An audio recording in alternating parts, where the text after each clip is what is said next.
Notes on the Tarot by Frater SRMD. In the Tree of Life in the Tarot, each path forms the connecting link between two of the Sephiroth. The King and the Queen are the correlations of the Abba and the Ima in that suit.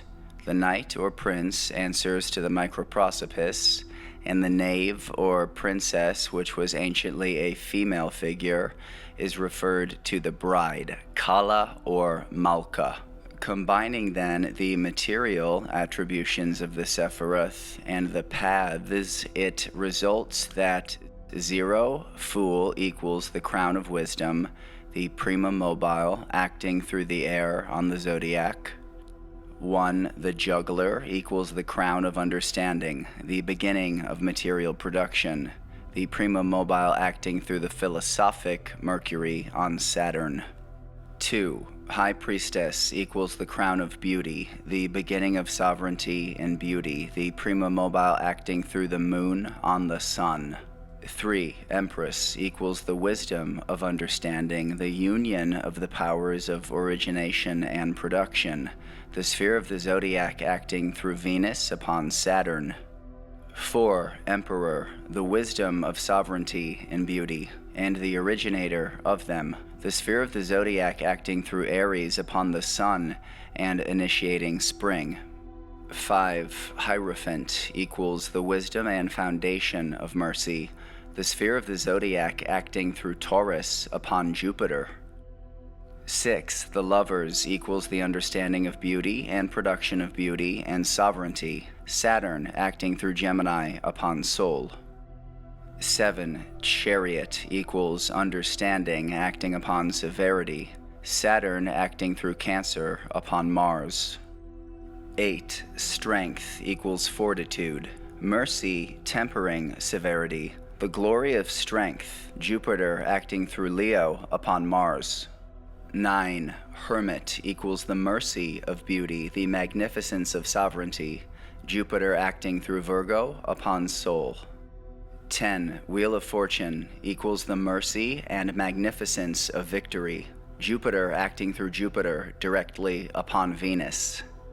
11, Justice, equals the severity of beauty and sovereignty, Mars acting through Libra upon Sol. 12, the Hanged Man, equals the severity of splendor, execution of judgment, Mars acting through water upon Mercury. 13, Death, equals the sovereignty and result of victory, Sol acting through Scorpio upon Venus, or Osiris under the destroying power of Typhon afflicting Isis. 14, Temperance, equals the beauty of a firm basis, the sovereignty of fundamental power, Sol acting through Sagittarius upon Luna. 15, the Devil, equals the sovereignty and beauty of material and therefore false splendor, Sol acting through Capricorn upon Mercury.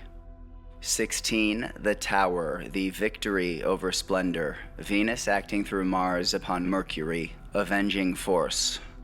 17, Star, equals the victory of fundamental strength, Venus acting through Aquarius upon Luna, hope. 18, Moon, equals the victory of the material, Venus acting through Pisces upon the cosmic elements, deceptive effect of the apparent power of material forces. 19, Sun, equals the splendor of fundamental strength, Mercury acting through the Sun upon the Moon.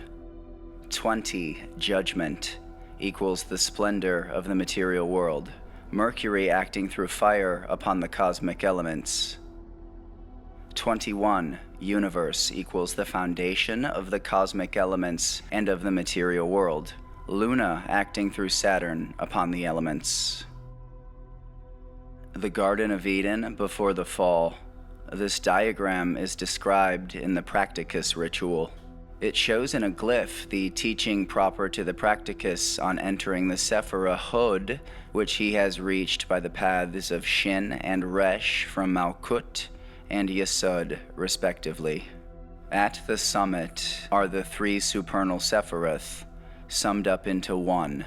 Ima Elohim, the supernal mother, the woman of the apocalypse. Chapter 12, clothed with the sun, the moon under her feet, and on her head the crown of 12 stars. It is written, so the name Jehovah is joined to the name of Elohim, for Jehovah planted a garden eastward in Eden.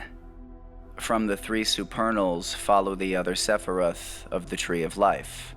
Below the tree, proceeding from Malkut, is the Tree of Knowledge of Good and Evil, which is between the Tree of Life and the world of Asya, or Shells, represented by the coiled-up dragon with 7 heads and 10 horns, being the 7 infernal palaces and the 10 averse Sephiroth.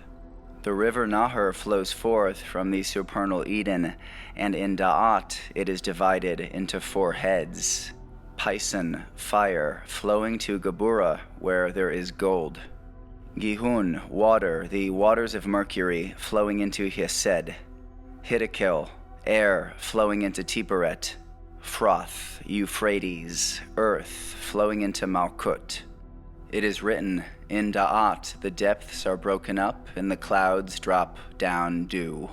The word Nahar has the meaning perennial stream, never-failing waters, as opposed to the other words meaning torrent or brook. The river going out of Eden is the river of the apocalypse, the water of life, clear as crystal, proceeding from the throne on either side of the tree of life, bearing all manner of fruit. Thus the rivers form a cross, and on it the great Adam, the Son who is to rule the nations, who extended from Tiperet, and his arms stretch out to Geburah and Gedula, and in Malkut is Eve, supporting with her hands the 2 pillars.